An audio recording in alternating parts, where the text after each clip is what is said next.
Okey, Assalamualaikum warahmatullahi wabarakatuh dan salam sejahtera. Apa khabar tuan-tuan dan puan-puan? Pertamanya, terima kasih saya ucapkan kepada penganjur Malaysia Financial Planning Council kerana menjemput Lembaga Hasil Dalam Negeri Malaysia untuk terus sama berkolaborasi dalam suatu program yang sangat bagus, iaitu program yang diberi nama My Money and Me. Dan kami daripada Lembaga Hasil Dalam Negeri Malaysia amat-amat berbangga dapat menyertai program kolaborasi pada pagi ini. Baik, sebelum saya teruskan dengan sesi taklimat saya pada pagi ini, adakah suara saya clear tuan-tuan di sana yang mendengar di luar sana? Ya, clear. Alhamdulillah. Okey. Kalau begitu saya akan mulakan sesi saya. Baik ya.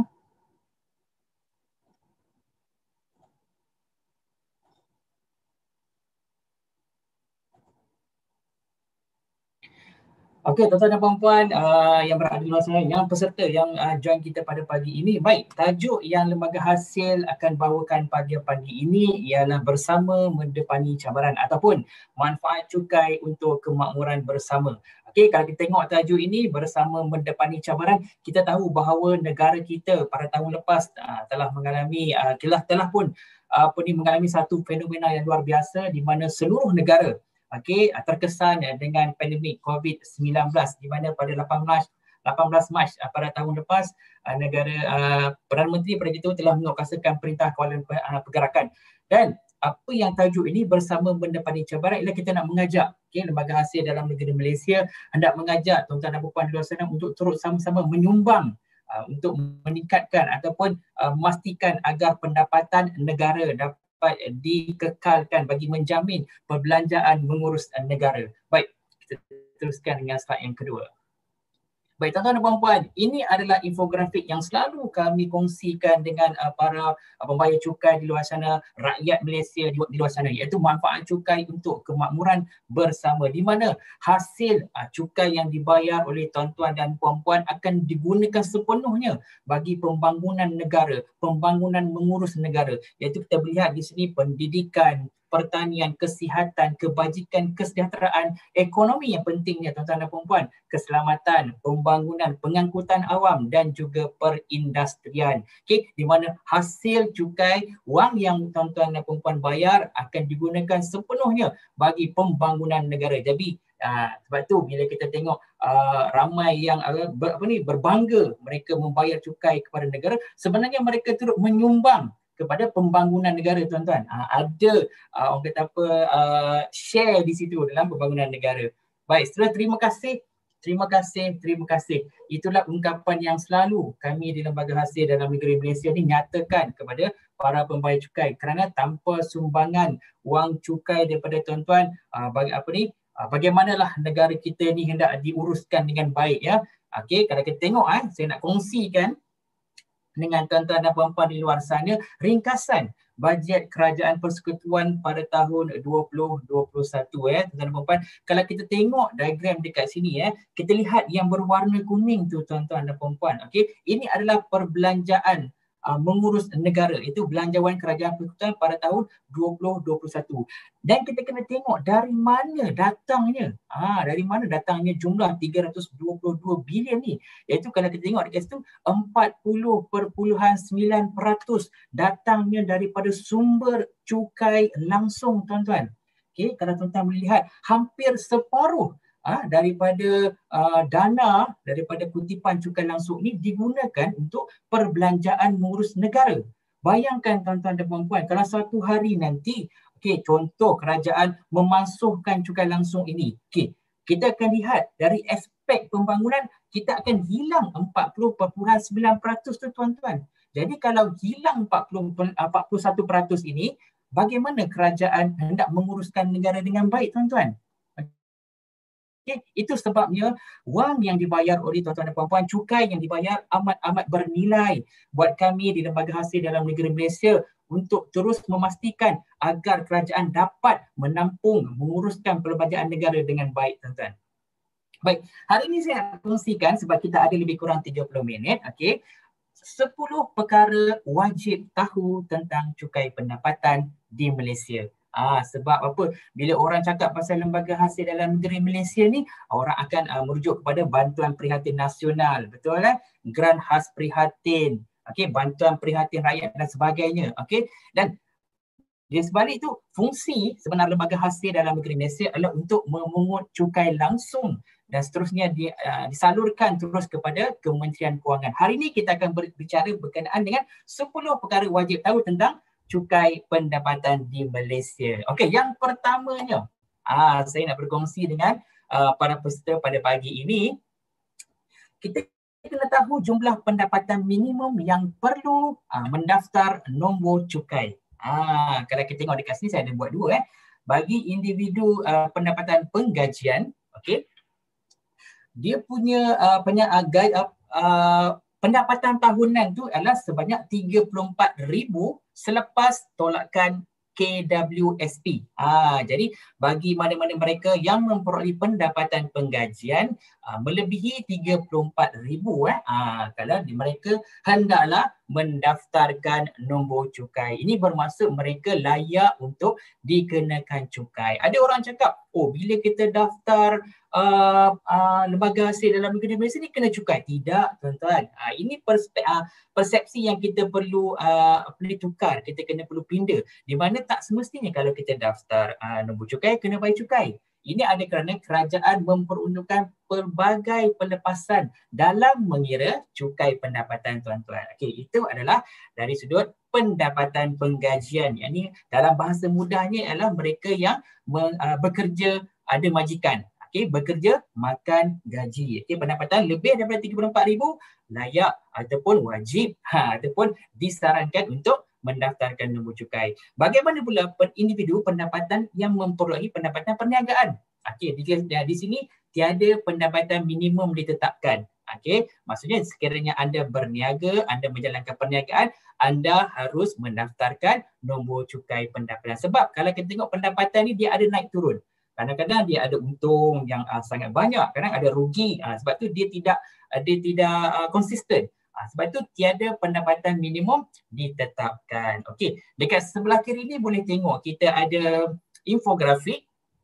Tuan-tuan dan puan-puan boleh, kalau tuan-tuan dan puan-puan ada masa untuk saya nak promote dekat web kita, MyTax, kita ada launch, kita ada buat sepintas e-buku hasil di mana dalam ini ada semua infografik berkenaan dengan cukai pendapatan. Jadi tuan-tuan dan puan boleh layari mytax@hasil.gov.my. Okey, di mana infografik ini juga kita letakkan dalam e-book kita. Kalau tuan-tuan dan puan boleh refer dalam slide ini, kita tengok diri sendiri. Okey, dia punya annual berapa? 37,333. Ini bermakna kalau lebih daripada itu, maka wajib mendaftarkan nombor cukai pendapatan. Okey, itu adalah untuk taksiran diri sendiri. Kalau taksiran berasingan, kita ada buat. Okey, berkahwin anak satu berapa, berkahwin dua anak berapa. Kalau taksiran bersama, okey, bila mana suami dan isteri ini mereka menggabungkan taksiran mereka. Okey, dan ditaksir atas nama suami ataupun nama isteri. Itu dia ada dia punya ambang jumlah pendapatan yang tidak dikenakan bagi cukai pendapatan tahun taksiran 2020. Itu yang pertama. Yang kedua, bila kita dah tahu pendapatan kita layak dikenakan cukai dan sebagainya, bagaimana cara nak mendaftar nombor cukai pendapatan? Okey, bagaimana cara nak mendaftar nombor cukai pendapatan? Senang saja tuan-tuan dan puan-puan, layari sahaja e-daftar.hasil.gov.my dan tuan-tuan akan dibawa ke laman ini dan boleh pilih ikon yang tuan-tuan dan puan-puan nak daftar. Kalau tuan-tuan nak mendaftarkan sebagai individu, nak dapat nombor cukai secara individu, boleh saja klik daftar individu, syarikat, daftar majikan, perkongsian dan juga ada perkongsian liability terhad. So sekarang dah tak perlulah nak ke lembaga hasil, nak kena pergi pejabat LHDN, tak perlu dah. Okey, kita boleh daftar saja melalui e-daftar. Segalanya di hujung jari. Baik, itu yang kedua. Bagaimana cara nak mendaftarkan nombor cukai? Okey, bila dah daftar nombor cukai, anda dah bersedia untuk melaporkan pendapatan anda. Okey, soalan yang ketiga, bagaimana nak menggunakan perkhidmatan e-filing? Okey, e-filing ni adalah satu sistem di mana yang disediakan oleh Lembaga Hasil dalam Negeri Malaysia bagi mereka untuk memudahkan mereka untuk melaporkan pendapatan. Okey, kenalah melalui e-filing. Okey, bagaimana nak masuk e-filing? Okey, buka sahaja kita punya laman web, klik My Tax. Ini adalah contoh paparan My Tax yang saya kongsikan dekat sini, dan tuan-tuan dan puan-puan boleh log masuk. Tapi yang penting sebelum log masuk tu kena ada nombor PIN. Okey, nombor PIN e-filing. Okey, bagaimana nak mohon nombor PIN e-filing ni? Okey, pertama kita dah ada nombor cukai pendapatan. Okey, bagi mereka yang menjalankan pendapatan penggajian, okey, dia punya nombor cukai pendapatan adalah bermula dengan SG ya, SG Salary Group. Bagi mereka yang menjalankan pendapatan perniagaan, dia punya nombor cukai adalah OG. Okey, itu adalah nombor cukai. Okey, ada dia punya perbezaan. Okey, bila kita nak masuk e-filing, kita kena ada nombor PIN. So, bagaimana nak mohon nombor PIN? Baik, senang saja. Kalau nombor PIN ni, okey, pembayar cukai ni, kita boleh dapatkan daripada borang maklum balas. Okey, borang maklum balas pelanggan di laman web LHDNM. Okey, dan bila kita nak mohon nombor PIN ini, dia ada beberapa dokumen yang diperlukan untuk tuan-tuan dan puan-puan muat naik. Okey, yang pertamanya kena ada salinan pengenalan diri ataupun my card lah, IC kita lah. Okay, dan juga borang CP550. Ini adalah borang yang dia perlukan maklumat tuan-tuan dan puan-puan sebelum kita berikan nombor PIN. Okey, apa dia nombor PIN tu? Okey, nombor PIN tu adalah 16 digit yang akan diberikan kepada tuan-tuan dan puan-puan sebagai akses untuk masuk ke dalam sistem e-filing. Okey, ini seterusnya bila kita dah dapat nombor PIN 16 digit tadi, masukkan nombor pengenalan tuan-tuan dan puan-puan, okey, dan hantar, dan anda akan dibawa ke dalam sistem My Tax, di mana dalam ini kita boleh tengok, okey, di dashboard My Tax tuan-tuan dan puan-puan. Kita boleh lihat dekat sini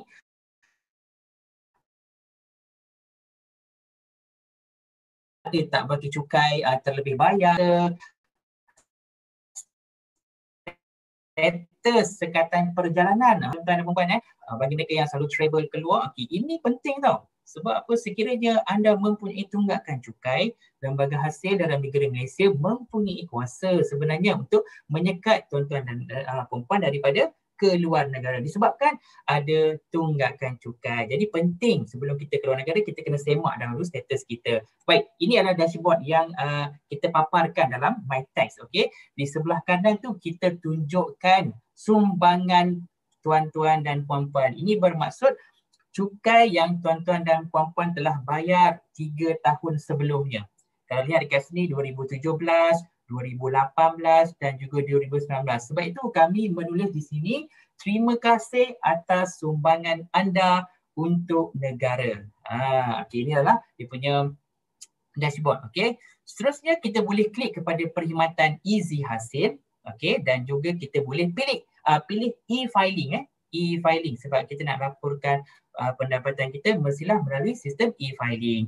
Bila dah klik e-filing tu, klik e-borang.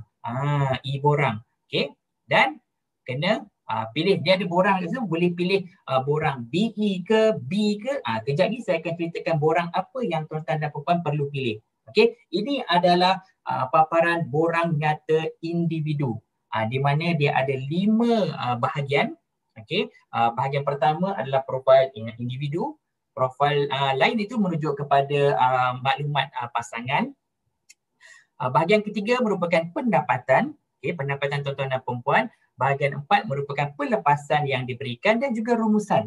Bila tuan-tuan dan perempuan masuk ke dalam sistem e-filing ini, tuan-tuan dan perempuan jangan risau. Segala pengiraannya akan dibuat secara automatik. Terus tuan-tuan dan perempuan tidak perlulah susah-susah nak mengira. Okey, kalau kata contoh ada pelepasan yang tertinggal, kita boleh kembali semula ke bahagian pelepasan dan kita masukkan, dan dia akan dikira cukai pendapatan secara automatik. Baik, itu yang ketiga. Okey, yang keempat tadi. Okey, yang keempat seterusnya, apakah jenis borang nyata cukai pendapatan yang perlu diisi? Okey, ini yang penting sebenarnya.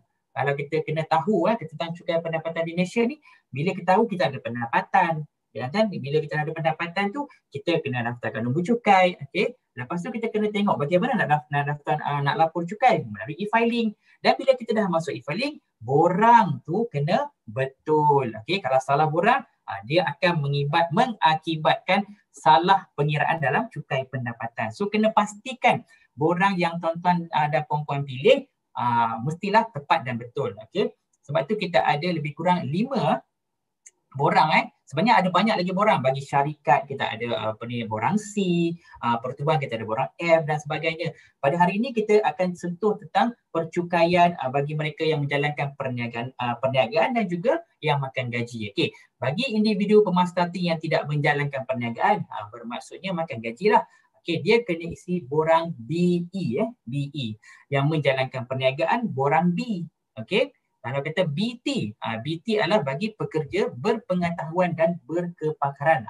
Ini mereka ni dianggap sebagai pekerja berkepakaran, maka borang mereka ni lain sikit. Itu borang BT. Bagi individu bukan pemas starting, which is non-resident, mereka akan terus mengisi borang M. Okay? Dan juga sekiranya mereka merupakan expert worker, pekerja berpengetahuan, maka borang yang perlu mereka isi adalah borang MT. Baik.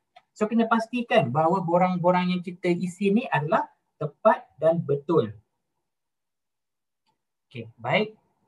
Seterusnya, yang kelima. Okey, yang kelima, tarikh-tarikh penting yang perlu anda ambil perhatian berkenaan dengan cukai pendapatan di Malaysia. Okey, yang pertamanya, kalau mereka yang mempunyai pendapatan penggajian, maka tarikh akhir penghantaran borang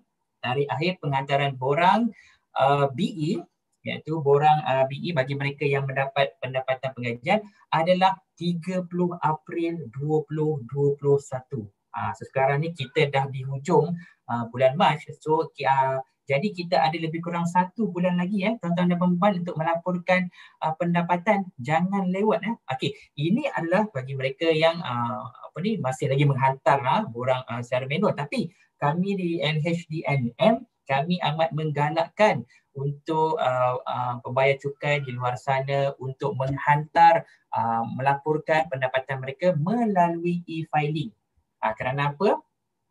Kalau sekiranya pendapatan mereka dihantar melalui e-filing, maka akan ada extension period di situ sehingga 15 Mei 2021.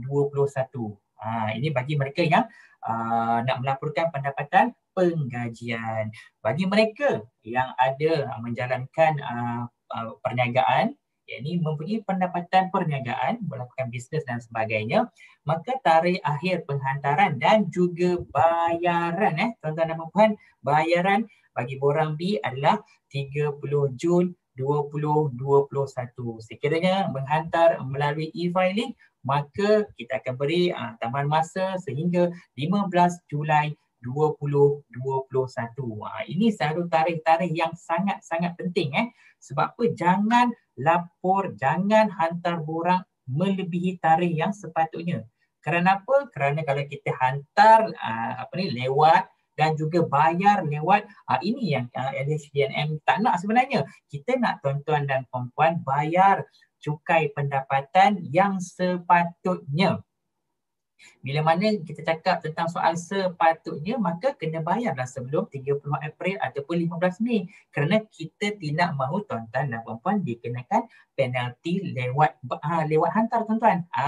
Okey. So kena ingat tarikh-tarikh yang penting. Okey. Seterusnya, okey. Bila bermulanya program pelaporan cukai pendapatan?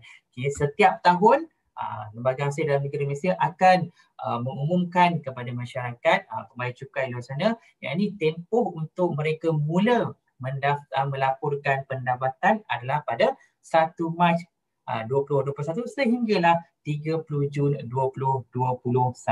Okey, bagi mereka yang di luar sana yang masih lagi belum melaporkan pendapatan, okey, kita ada lagi 1 bulan, tapi jangan buat pada di saat akhir. Okey, kerana apa? Ini adalah nasihat. Okey, kerana apa? Bila kita buat pelaporan di saat-saat akhir, kemungkinan kita terlupa nak memasukkan pelepasan-pelepasan yang kita nak tuntut, kemungkinan ada dokumen-dokumen yang tidak lengkap, dan kemudian kemungkinan bila mana kita isi cukai pendapatan itu, kemungkinan ada masalah internet, line dan sebagainya. Itu kita kalau boleh kita hindarkanlah. Kita nak kita punya cukai pendapatan, pelaporan cukai pendapatan kita ini kita laporkan dengan tepat dan betul. Sebab apa? Bila kita laporkan pendapatan kita ni dengan tepat dan betul, maka kita akan senang hati sebenarnya. Kita akan senang hati. Sebab tu bila mana kita ada kita ada ilmu untuk menguruskan cukai kita dengan baik, maka financial kewangan kita ni akan jadi baik sebenarnya. Okey, kalau kita tahu bila tarikh kita nak bayar cukai pendapatan, kita tahu ada pelepasan-pelepasan yang kita boleh gunakan sebagai tuntutan, maka secara tidak langsung kita akan merancang kewangan kita dengan baik. Sebab tu program pada hari ini sangat baik sebenarnya. My Money and Me, dia mengajak kita untuk menguruskan kewangan kita dengan teratur dan baik. Tapi jangan dilupakan pendapatan yang diterima di dalam Malaysia ni, mereka ni tertakluk kepada Akta Cukai Pendapatan 1967. Maka tuan-tuan dan puan-puan ini kata wajiblah membayar cukai pendapatan kepada LHDNM. Okey. Seterusnya, bila mana kita dah laporkan, kita dah masuk sistem e-filing, dah masuk sistem e-filing, dah selamat semua. So apa yang paling item ke-6 yang kita perlu tahu ialah pelepasan cukai yang layak dituntut. Kalau pada tahun ni sebenarnya di dalam web kita, Lembaga Hasil Dalam Negeri Malaysia, ada 24 pelepasan yang diberikan oleh kerajaan untuk mengira cukai pendapatan. Tuan-tuan dan puan boleh saja layari laman web kita, klik pada individu dan klik kepada pelepasan cukai. Kita ada lebih kurang 24. Hari ini saya tuan-tuan dan puan boleh dapatkan slide ini untuk rujukan tuan-tuan dan puan-puan, di mana 9,000 kita diberi tolakan daripada pendapatan kita. 9,000 ni diberi secara automatik. Contoh gaji 30,000 tolak 9,000, dah tolak, dah dikurangkan pendapatan tuan-tuan dan puan-puan. Dan juga kita lihat di sini yuran pendidikan sendiri. Saya boleh kongsikan yuran pendidikan sendiri sebanyak 7,000 sekiranya tuan-tuan dan puan-puan melanjutkan pelajaran. Kalau nak tengok, kita ada syarat-syarat dan juga kriteria yang perlu dipatuhi dalam kalau kita nak tuntut. Ingat tuan-tuan dan puan-puan, tips untuk kita melaporkan cukai pendapatan dan kita nak dapatkan jumlah cukai pendapatan yang orang kata yang betul, kita hendaklah mengoptimumkan tuntutan-tuntutan ini. Bukan memaksimum, bukan. Mengoptimum dengan memaksimum ni lain. Kalau memaksimum ni dia claim semua, dia tuntut semua. Tapi tuan-tuan dan puan-puan kena ingat, bila mana kita nak tuntut, kita haruslah menyediakan resit. Resit tu penting. Kalau tak ada resit tu, kalau boleh janganlah tuntut, tuan-tuan dan puan-puan. Saya kongsikan. Ada juga pelepasan gaya hidup. Saya akan sentuh sedikit tentang gaya hidup. Kalau tahun sebelum ini, kita hanya berikan 2,500 saja. Tapi pada tahun lepas, kerajaan telah memberikan tambahan 2,500 kepada pembayar cukai luar sana untuk pembelian komputer peribadi, telefon pintar dan tablet. Sebab apa, norma baru ni kita semua nak guna gadget, nak guna laptop untuk tunjang pembelajaran, meeting, mesyuarat dan sebagainya. Untuk itu, kerajaan telah beri lagi 2,500. So total pelepasan gaya hidup adalah berjumlah RM5,000. Tuan-tuan dan puan boleh lihat pembelian peralatan penyusuan, yuran penghantaran anak 6 tahun dan ke bawah 3,000. Kalau tahun sebelum ni 2,000. So kerajaan naikkan kepada 3,000. Ini adalah contoh lagi insurans pendidikan dan perubatan. Tuan-tuan boleh lihat kita punya pelepasan, dan jika mana tuan-tuan melakukan perbelanjaan, maka tuan-tuan boleh layak untuk menuntut. Pembelanjaan 1,000 diberikan bagi mereka yang melancong di dalam negara. Pelepasan sebanyak 1,000 diberikan, tapi terlalu kepada terma dan syarat. Hotel tu mestilah berdaftar, taman tema itu mestilah berdaftar dengan Kementerian MOTEC, Ministry of Tourism. Baik, yang ketujuh, pentingnya simpan rekod percukaian. rekod pencukaian merujuk kepada resit tuan-tuan dan puan-puan. Okey. Sebab apa kita kena simpan resit? Sebab memudahkan penyediaan penyata kewangan dan pelaporan cukai, memudahkan pengemukaan dokumen percukaian dan bukti jika diminta oleh mana-mana pihak untuk tujuan tujuan audit ataupun siasatan. Okey, contoh bahan rujukan bagi perancangan cukai akan datang. Okey, dan juga semua resit dokumen hendaklah disimpan selama 7 tahun. Kena disimpan 7 tahun. Sebab tu ada orang cakap, bagaimana nak simpan resit cukai selama 7 tahun? Senang sahaja. Sekarang ni semua kan dah boleh digital. Dapatkan resit tu, scan dan simpan dalam satu folder digital. So tidak ada alasan lagi untuk tidak menyimpan dokumen ataupun resit percukaian. Okay, yang ke-8, bila mana kita dah isi e-filing tadi, kita dah tuntut pelepasan yang diberikan, bagaimana nak bayar? Kita ada melalui platform bayar hasil. Kita ada bank-bank sebagai ejen kita untuk tujuan pembayaran. Okey, ada banyak bank. Okey. Boleh saja sekarang bayaran sekarang ni kita boleh platform bayar hasil ataupun terus kepada bank-bank yang telah dilantik. Okey, ni ada platform bayaran kita. Kita ada platform bayar hasil ataupun bayar melalui kad kredit. So sekarang ni bayar tak ada masalah, boleh online. Okey, bila kita dah bayar, okey, kita kena ambil tahu juga kadar cukai tahun taksiran 2020. Okey, di mana tahun lepas di mana selepas pendapatan, tolak pelepasan, rebate dan sebagainya, maka akan ada pendapatan bercukai. Bila pendapatan bercukai itu kita kena tengok dia punya berapakah cukai yang dikenakan pada tahun itu. Kalau contoh kita punya pendapatan bercukai 35,000 hingga 50,000, maka 35,000 yang pertama itu cukai kita sebanyak 600. Dan baki dia adalah 8%. So didarabkan berapa jumlah. So kena tahu kadar cukai ini juga kita letak di dalam laman web LHTNN. Boleh saja layari pada bila-bila masa. Dan yang ke-10, yang terakhir, penguatkuasaan sekatan perjalanan. Okey, kalau ini keluar negara, pastikan tuan-tuan dan puan-puan membuat semakan dahulu di sspi.imi.gov.my di sistem imigresen. Kerana apa? Kerana sekatan perjalanan dikenakan bagi menghalang menghalang seseorang meninggalkan negara atas kegagalan menjelaskan cukai pendapatan dan juga keuntungan hartanah di bawah Seksyen 104 atau cukai pendapatan 1967.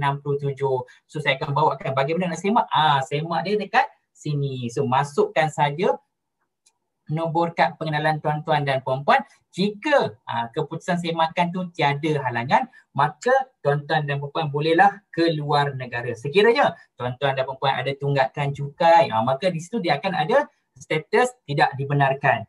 Itu yang kita tak nak. Kita kena pastikan bila tuan-tuan dan puan-puan sentiasa patuh kepada atau cukai pendapatan, lapor on time, bayar on time, elakkan daripada bayar penalti. Kerana Lembaga Hasil dalam Negara Malaysia nak tuan-tuan dan puan-puan bayar cukai yang sepatutnya. Okey, ini adalah risalah QR code kita.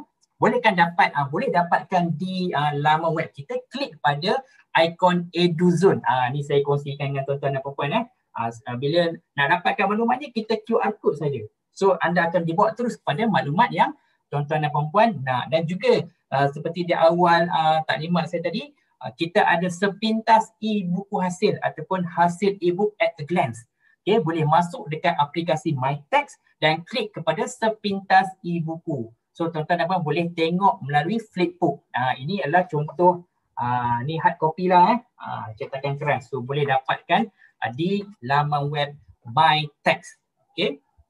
Dan itu sahaja perkongsian saya pada pagi ini berkenaan dengan 10 perkara wajib tahu berkenaan dengan cukai pendapatan.